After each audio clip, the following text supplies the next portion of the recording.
коли не працює екран.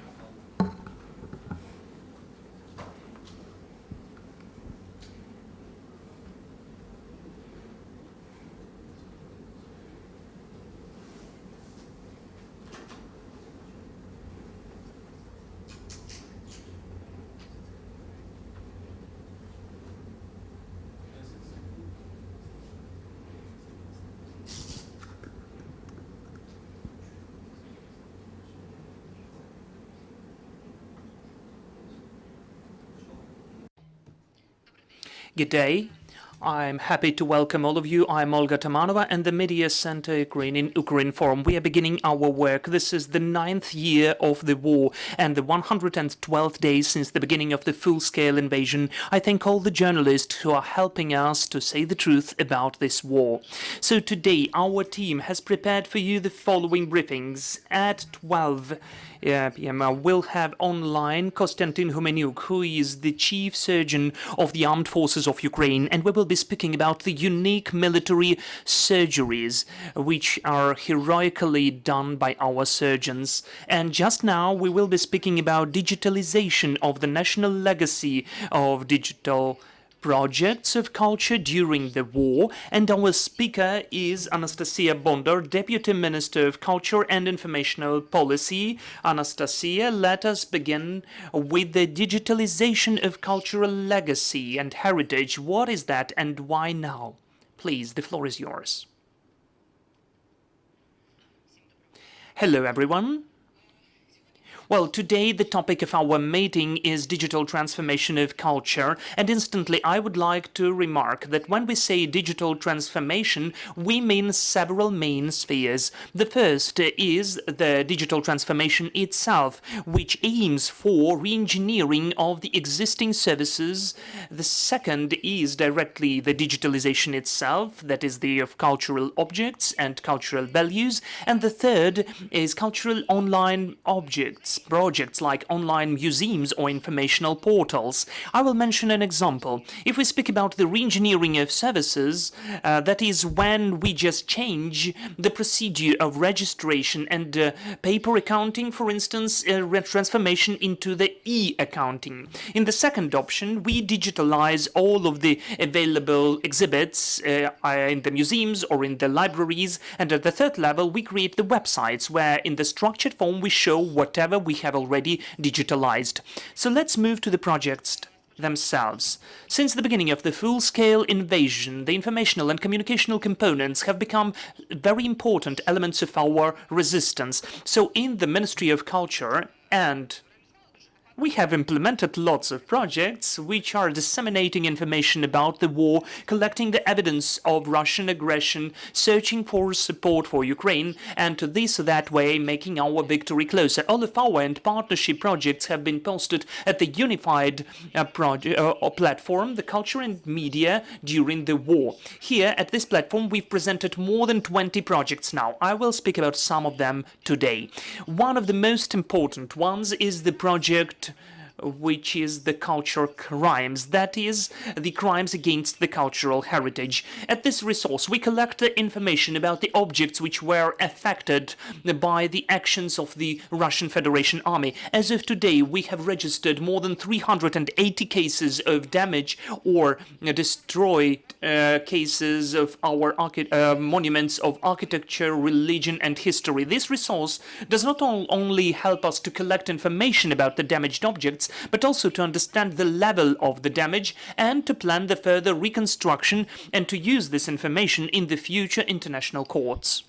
The next project of ours, which I'd like you to get acquainted with, proves that culture and creativity survive under any conditions. This is the project of the poetry of the free people or liberated. Those are the works which were created during the war or were dedicated and committed to war. We also understand that the war inspired some creativity, thanks to which we see the pain, the sadness, and also the hope for our victory. As of today, we we have approximately 20,000 of poems and our portal. Each of them is already the part of the history of our people. So, of course, we would like to preserve all of this heritage for the future generations. So I invite all of you who has some talent to create poems, please join this platform and provide us with your works. The next project has the name of My War. This is the question which we can pose for ourselves so often, and we ask that from each other. That is, how did you spend the 24th of February? This is the project about that. The people are telling about their stories since the beginning of the war. I mean, the beginning of invasion. They're sharing their worries and emotions about war, and each of us, of course, has his or her own story. Someone was woken with the explosions, someone had to move from their place, even more than once, not for the first time. We understand that 8 years ago, some of the people had to leave their homes for the second time already. So now at the portal, we have more than 5 million views. And this resource is so popular among the international foreign journalists. We have given the opportunity to translate the stories in more than 70 foreign languages. So I do encourage my colleagues, journalists, to popularize those stories, because this is kind of a very nice initiative to tell the world how it used to take place. One more important sphere: during the first weeks of the full-scale invasion, the world media issued more than 500,000 articles with the topic of Ukraine. So as of today, we have 112th day, and we understand that the attention of the media is gradually, significantly decreasing. So our task is to create the situation for Ukraine to stay in the world informational space as much as possible. The achievement of this goal is also done by the participants of the internet troops of Ukraine. Since the first day, they are doing everything possible to make our victory closer. Every day, the volunteers are at the informational front line in all of the social media. They're urging to the governments and influencers. They are busting the fakes. They are asking for the weapons at the international partners. They are initiating the petitions and also urging to have embargo on Russian oil and gas. So please, everybody who hasn't still joined that, any time which you can stay in the social media, just with the usual tasks like the address to any international organization, can help our country in the informational resistance. This is not the exhaustive list of all of the projects which make our victory closer. At this united platform, you will be able to find lots of interesting resources, the creative industries which are daily creating lots of videos and photo content which can be shared and disseminated about the Russian crimes.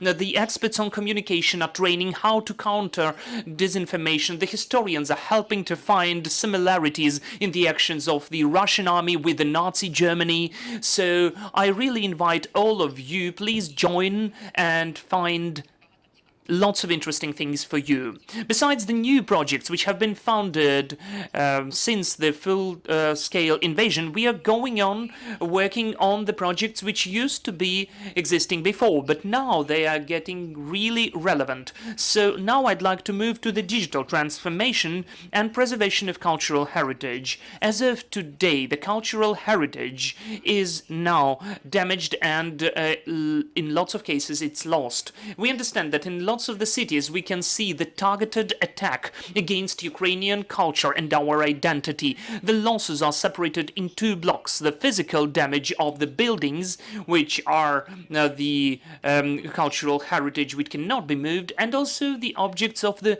moved cultural heritage, like museum exhibits, archive, library exhibits. They can be either partially damaged or totally destroyed, or at some of the occupied territories they're just taken away from our country.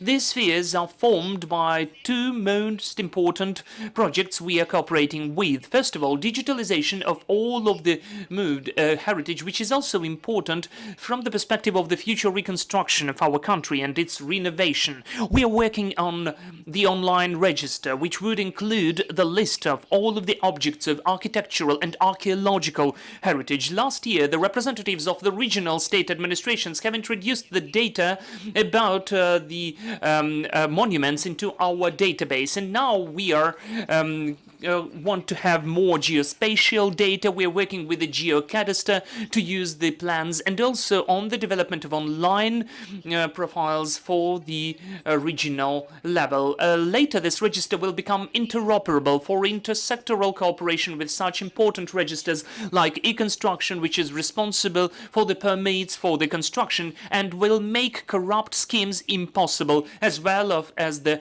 piles of papers in the sphere of chaotic development and construction. Still, we understand that our wish to reconstruct the buildings should not lead to chaotic construction. We need to pay attention to the objects of architectural legacy which is close to us. If we take an example of Kharkiv city, now it is the semi-destroyed city. We have lost lots of important historical monuments and architectural ones, and of course when we want to get quick renovation, we should pay attention to the historical artifacts which should stay in this city. The second important project is in the e-register of the Museum Fund of Ukraine. As of today, we have approximately 12 million of museum values. The most important problematic is that all of the cards of these objects are preserved in museums themselves, only in the paper way. And so we would like to create the online register where the museums will be able to integrate the data about the art objects themselves, which are restored or have been lost, for instance, unfortunately. According to the approximate estimates, in the e-way, only 10 or 15% of museums have the e-format of registering. If we speak about 12 million of museums, it's not enough. And also, the implementation of this project will give us the opportunity in the National Search Museum to get to know what's stored in each museum and some of the main information about all of the exhibits. Because of the full-scale invasion, approximately 30 museums were damaged. Some of them, like museum named after Skovoroda, has been totally destroyed. Some of them were looted. The pictures of Ivazovsky were taken out of Mariupol to the non-governmental controlled area. So we may consider that those pictures were kidnapped from Ukraine. So the creation of the unified e-system of monitoring and registering of Museum Fund will give us an opportunity to quickly understand the number, the list, and the state of all of the art objects in each of the museums. Our idea, in fact, is to transform the infrastructure of the legacy into the e-platform of management of the national legacy for the opportunity for the operational access towards the information, analytics, reporting, and monitoring of the state of Museum Fund. Besides that, we are working on the creation of the registered of material, cultural heritage, art, craft system, the national system of categorization for our libraries, and lots of other projects. About the international cooperation, I'd like to mention that in the implementation of all of these and other projects for the preservation of cultural heritage, we get support from lots of international partners who offer not only financial help, but also they consult us and share their own experience. This support was gained from the National Institute of Polish Cultural Heritage, Polonica. As of today, they have already provided the help for more than 400,000 euro to preserve cultural heritage, some of the protection materials, and for digitalization. The Prime Minister and the Minister of Culture of Poland, Petro Kliński, who visited Kiev in the beginning of May, has initiated the creation of the Fund of Lublin Triangle to support the digitalization of cultural heritage of Ukraine. And the Polish government is already ready to provide the grant for 1 million euro to implement this project. Daily, also the Latvian delegation of technical experts came to Ukraine who are helping Ukraine to register the crimes against the cultural heritage objects. With the help of the 3D land lasers and scanners, they have conducted the detailed diagnostics of the damaged buildings and consulted about the necessary interventions. The huge support is given by the Smithsonian Institute in the cooperation with the Laboratory of the Monitoring of Cultural Heritage. They are collecting the footage and the pictures of the cultural objects of Ukraine to help monitor the attacks against them. It is also important for the territories which are now in the zone of combats. Recently, we have signed the memorandum according to which the Fund Eurasia, through the projects of International Technical Assistance TAPAS, are helping us with the implementation of the register of the cultural legacy I was telling about. There are lots of numerous projects we try not to stop and to work for our victory. Thank you, Anastasia. Could you please tell, if we are speaking about the register of the legacy which was damaged or destroyed by Russia, can we restore and register, in fact, not only the buildings, but all of the exhibits which used to be in those buildings, and to register them, to account them? Yes, definitely, compulsorily. We are working not only on the horizontal way to register all the buildings and objects, but also delving deeper what was included in each of the objects and museums. Those are not only museums, but archives and libraries. Of course, we are filling our register base, and we will have it for the reimbursement and in the international courts to search for them and to bring them back to Ukraine. Thank you. Dear colleagues, please, your questions. Thank you. I've got 3 questions. Could I ask one by one? Yes, sure.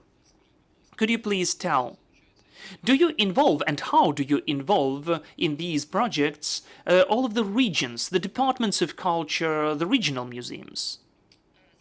Well, of course, they are involved. If we're speaking about the legacy, buildings and heritage of buildings, in the end of the last year, we have collected, thanks to the regional state administrations and departments of culture, all of the information about the monuments which cannot be moved, because this information is stored in the regions only, in the oblasts, so the ministry, to accumulate it, has to collect it. So all of this work of the regional representatives to fill this register, and also the next step will be verification of this data, because we do understand that we can verify the addresses, the geolocations, and lots of parameters for that, to upload that to the register and to have the coincides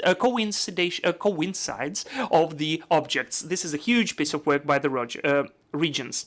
Okay, could you please tell that the website was visited by 5 million of users?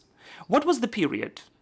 Of the time period, and all of those 5 million users, are there Russians there among those 5 million? Could you follow their response or reactions when they see, for instance, our destroyed churches, for instance, of the period of Kiev and Rus? Well, 5 million is during the 2 months since the project was founded. But as I know, the Ukrainian websites are blocked for Russian citizens, so they cannot visit those websites. And the last question. As for the the stealing of the exhibits at the occupied territories, how can digitalization help to find out and to prove that this is our property and bring it back home? Well, I think that the most important point is to have the full information, exhaustive information about the availability of all of the objects. When we can see in the Russian media some of the information about taking of the exhibits and pictures of Ivazovsky to Russia, obviously we are speaking about several ones. So when we speak about 2, 3, or 5 museums, the amount of the funds can have thousands of objects and exhibits. If everything had been digitalized before and we had the list before, we could instantly understand what's the volume we are speaking about of the missing objects. But we have found out that approximately 5 years ago there has been a copy of these registers done, accounting books from all of the museums, so we digitalize all of this information and upload it instantly, just to understand what volume we are speaking about. Anastasia, according to your estimates, what's the timeline for the digitalization of our cultural heritage? As for me, the most important point is to create resources which would give us an opportunity to upload all the information about the objects there.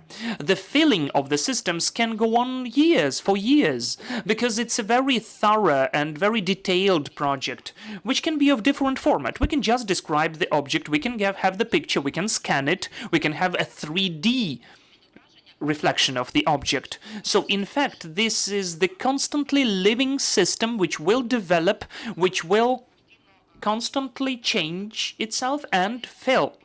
But basically, I would say that we would take half a year, for instance, for the creation of this register and the platform to fill it in. It's so important for us as a ministry. We would like to offer all of the museums a ready system already. The museums don't need to go to the market and to search for something for their own to make it an registered way. We can provide it on our own, and the work of the museum employees at the places in the regions will be just to upload. I thank you that you have joined us and for the information you've provided. I remind you we had Anastasia Bondar, Deputy Minister of Culture and Informational Policy. Thank you so much. Glory to Ukraine, glory to the heroes.